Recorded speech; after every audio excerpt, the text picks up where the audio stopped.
dengan dunia. Terikat dengan dunia tu menyebabkan mereka ni susah nak masuk ke dalam syurga. Kita sekarang ni dalam musim ma'al hijrah, kan? Setiap malam banyak masjid duk buat ceramah tentang ma'al hijrah.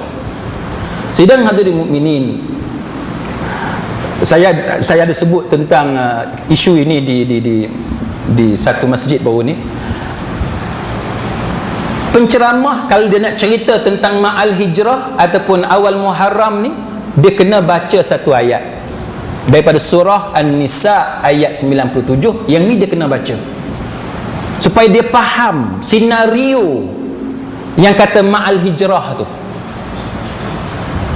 Nabi hijrah, tuan-tuan, kalau mengikut fakta sebenarnya sebagaimana yang dilaporkan oleh Al-Syekh Al-Mubarakfuri dalam kitab dia Ar-Rahiqul Makhtum, dia kata bahawa Nabi hijrah pada 27 hari bulan Safar.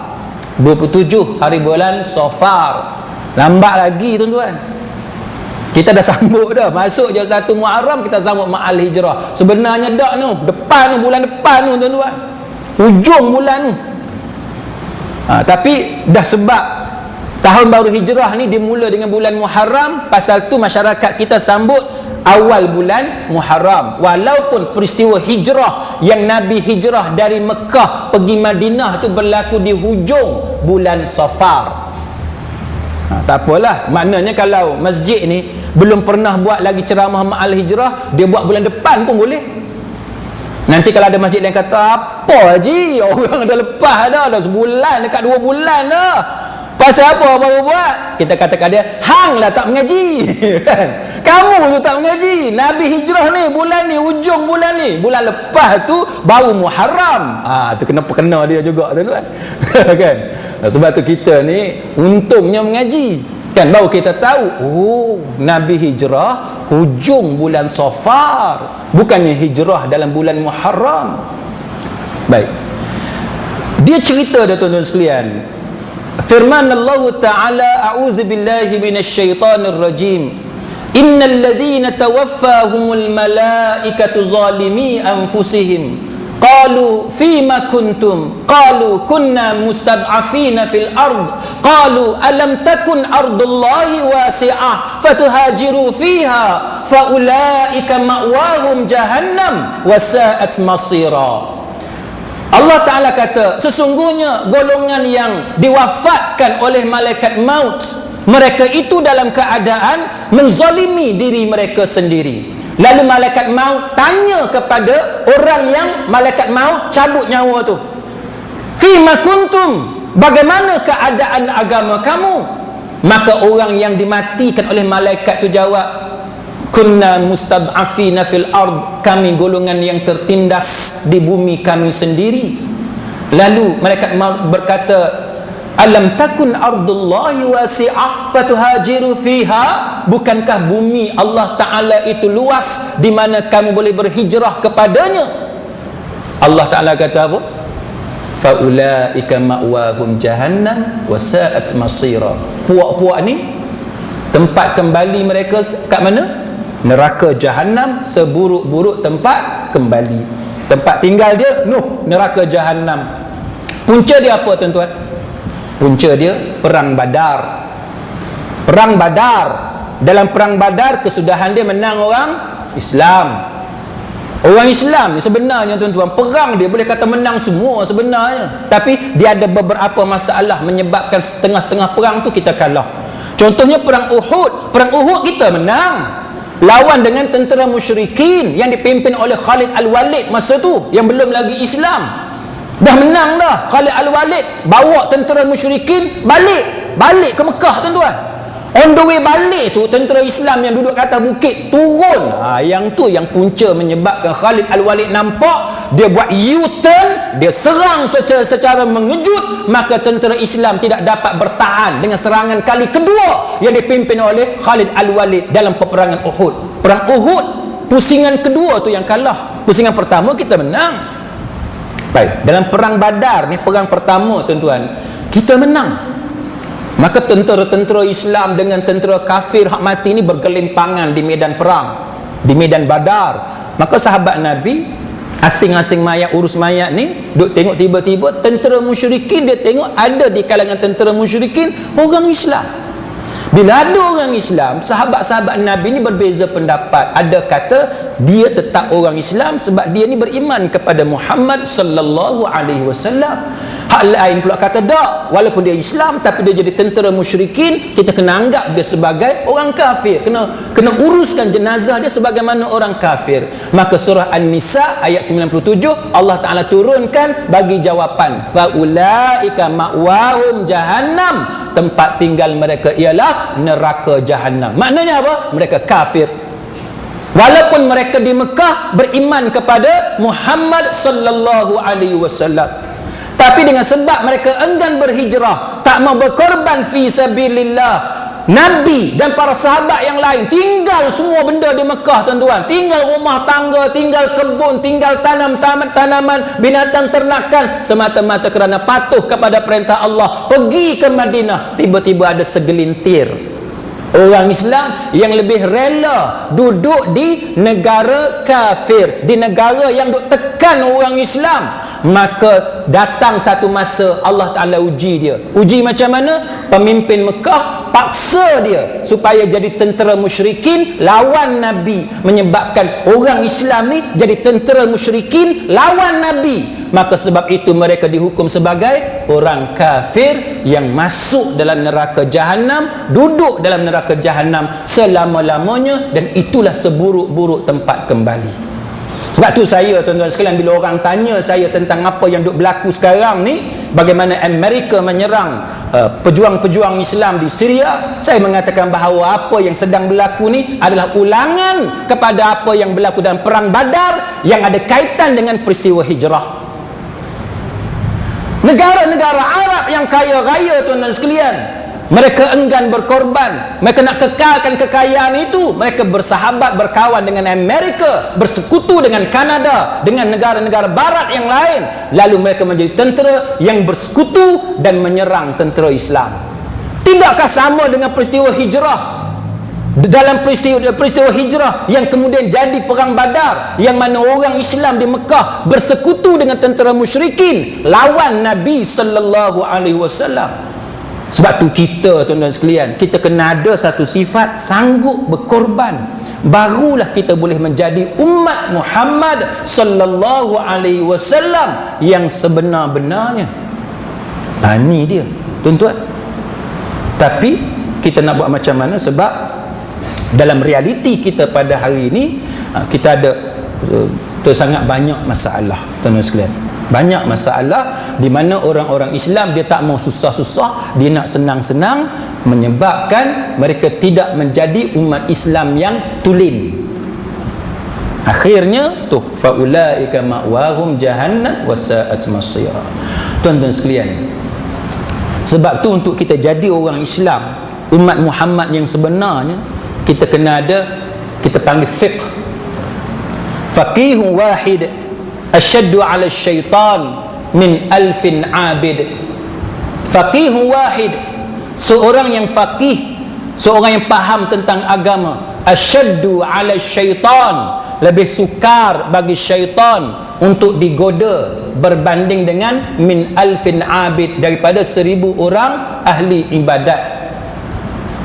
Kita kena mengaji, kita kena mengaji, barulah kita ni susah untuk syaitan sesatkan kita.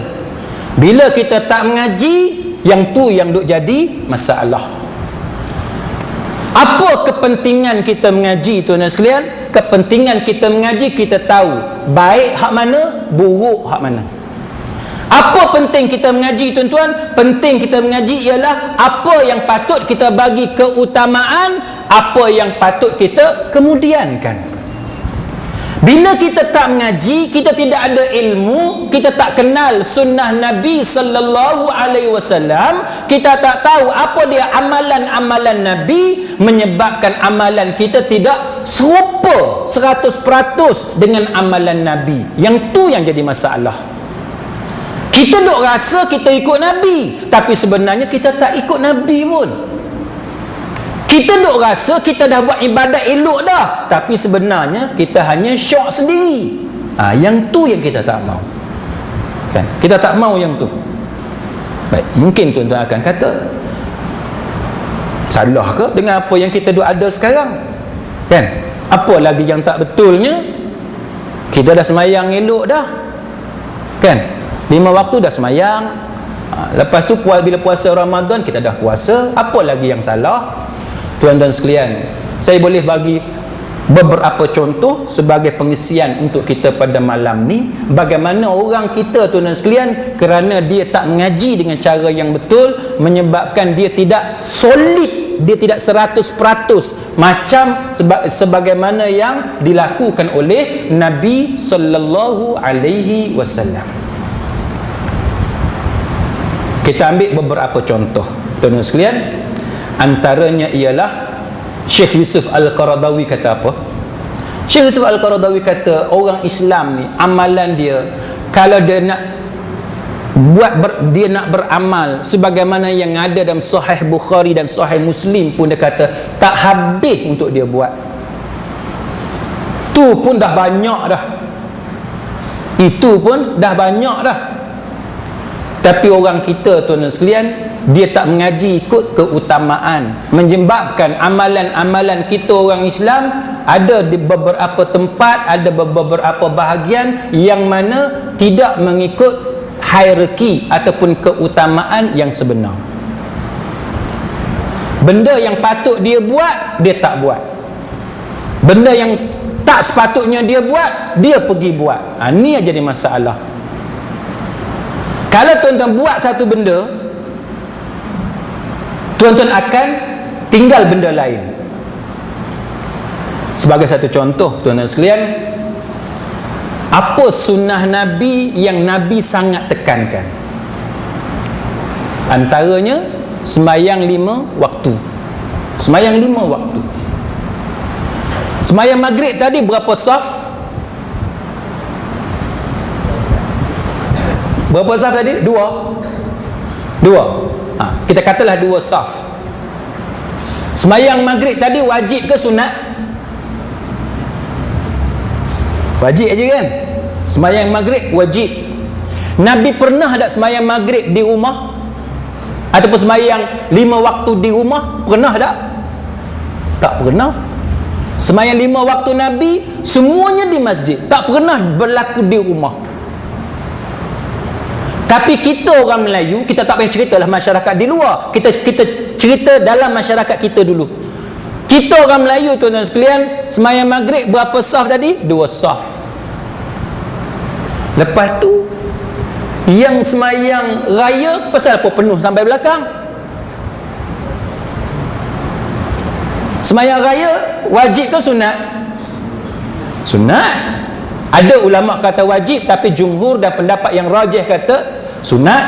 Walaupun ada yang kata wajib, kita di Malaysia kita pakai pendapat kata sunat, tidak wajib. Tapi pasal apa penuh sampai belakang? Kadang-kadang tu sampai dekat selipar kasut, padahal benda sunat, kan? Alah ustaz, benda tu sekali setahun je, ataupun setahun 2 kali je, raya haji, raya puasa. Nama pun raya ustaz, kita pun nak keluar lah ramai-ramai pakai baju cantik-cantik, takkan nak duduk rumah. Masa tu lah nak keluar.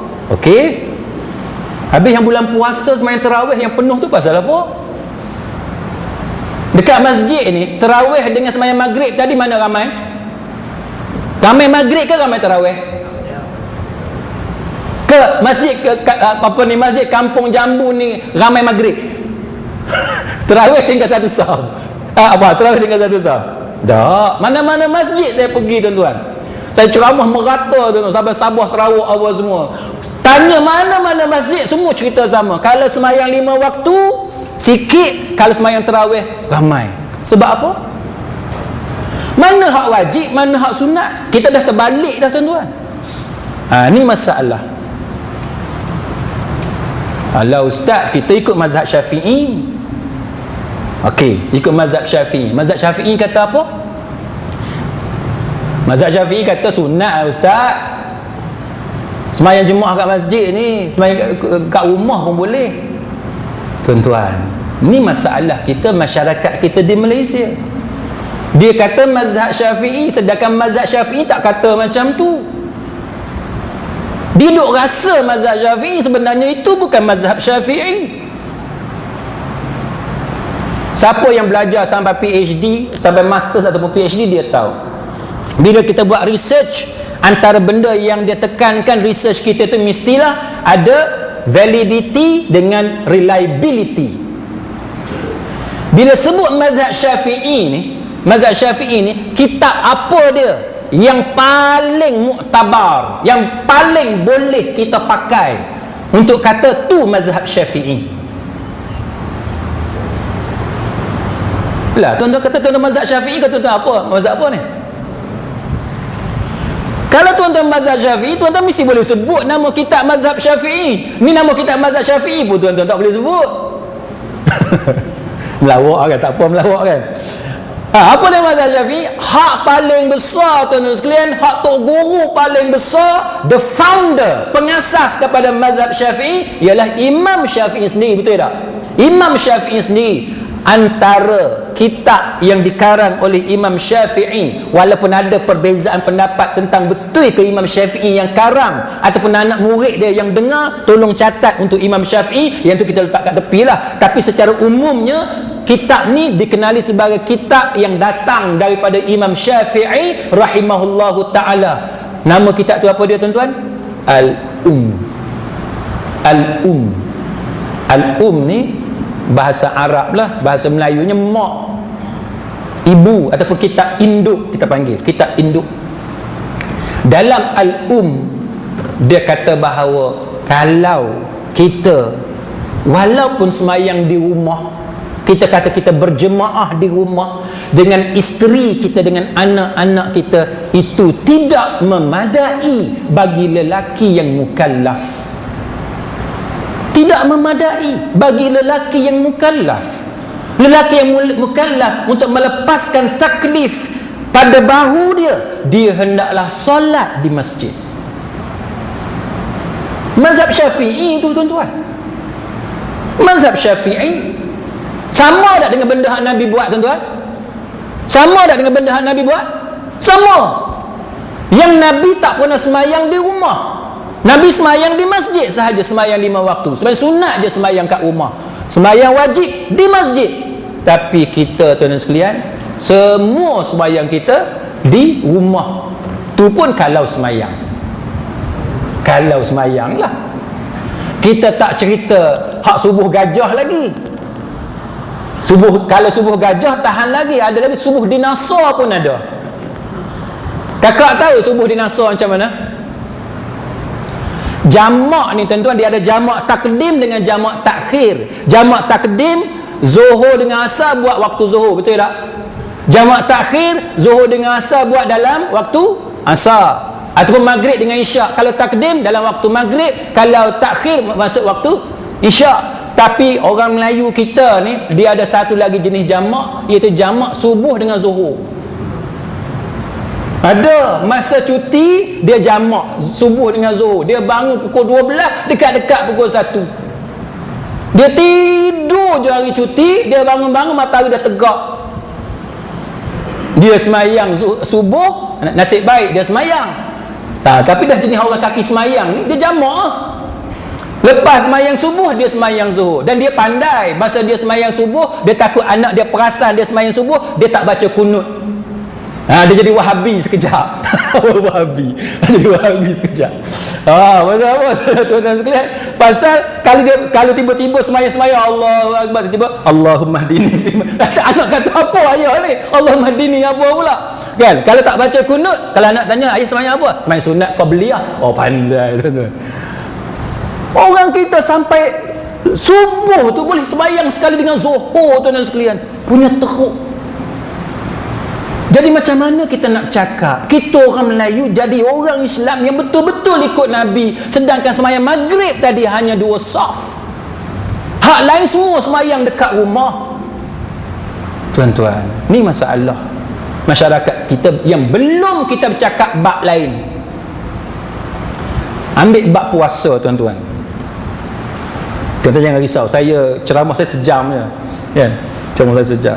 Saya ceramah di BTN, Biro Tata Negara, tuan-tuan. Kadang-kadang dia orang bagi slot 3 jam. Oh, penat tuan, 3 jam. Tadi pengurusi kata tidak ada masa yang terhad untuk saya. Saya boleh sampai ke 12 pun boleh. Melawak tu. Tuan-tuan, saya duduk di Pulau Pinang. Duduk tengah bawa kereta. Satu orang ni telefon. Masa tu dekat dengan bulan puasa.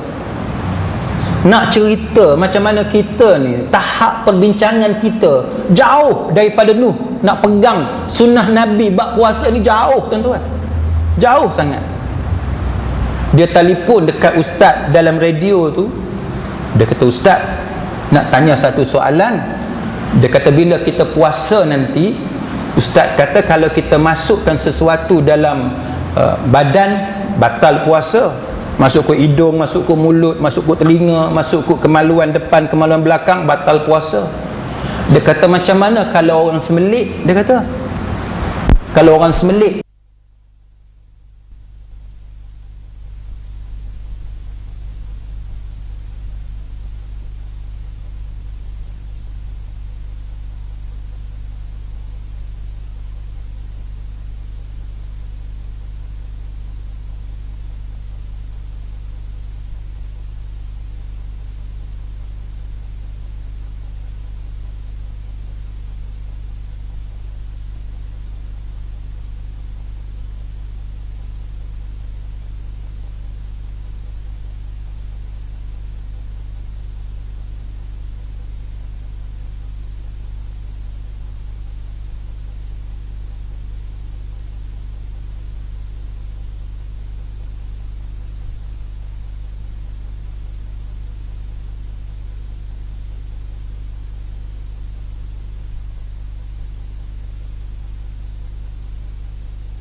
macam tuan-tuan makan nasi lah, tak sengaja, tapi habis 2 pinggan, batal tak puasa? Tak batal. Nasi 2 pinggan, 1 jak air tebu, kan? Sedawat, alhamdulillah. Bini tanya, abang, alhamdulillah pasal apa? Mana air tebu? Kita pun, aku minum lah. Lah tu untuk anak abang tak puasa kan? Astaghfirullah. Contohnya kan, batal tak puasa? 2 pinggan, 1 jak air tebu, batal tak puasa? Tak sengaja. Sebab tu saya, tuan-tuan sekalian, kalau katalah isteri saya dia terlupa, kan, kita pun tak payah bagi tahu, biar dia terlupa. Bagi dia kenyang terus. Itu melawak tuan-tuan. Tak sengaja ke apa yang batal? Tapi tuan-tuan sekalian, mengejutkan saya. Apa yang mengejutkan saya? Ni Radio Malaysia Kedah ni. Radio Malaysia Kedah. Ustaz tu jawab, dia kata batal sebab benda tu masuk balik dalam badan. Dia kata batal.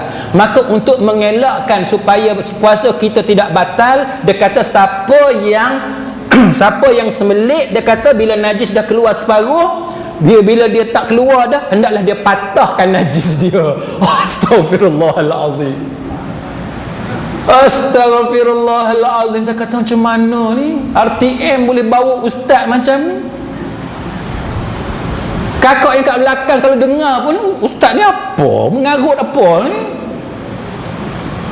Tuan-tuan, logik tak? Saya kata jauhnya masyarakat kita dengan Nabi tu. Cakap bab puasa, sembelit kena patahkan benda tu. Ya Allah, tuan-tuan. Sebab tu saya, tuan-tuan sekalian, bila kita cakap bab ibadat ni, tuan-tuan ikut Nabi tu senang. Jangan duk pergi bawa cerita sampai pusing jauh, tunggang balik, benda mengarut apa. Jangan duk pergi cerita benda-benda yang macam tu. Tuan-tuan tengok dalam hadis-hadis Nabi, ada tak cerita pasal masukkan benda dalam telinga? Tak ada. Tuan-tuan nak korek telinga, koreklah telinga pun. Tak, saya akui lah ada ulama kata batal, tapi benda tu benda kecil, tuan-tuan, benda titik bengit. Tak payah kita nak bergaduh. Tak payah nak bergaduh, kan? Tuan-tuan korek telinga, adakah sampai ke siku korek telinga dah?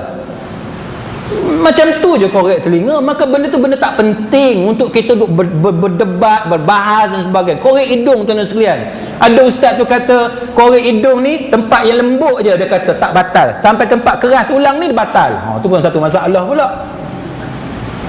Kita tak payah, tuan-tuan, benda-benda macam tu, benda kecil-kecil je, tuan-tuan. Setiap kali puasa, itu cerita kita. Jangan cerita kita tengok hadis Nabi, apa yang Nabi pesan bila bab puasa.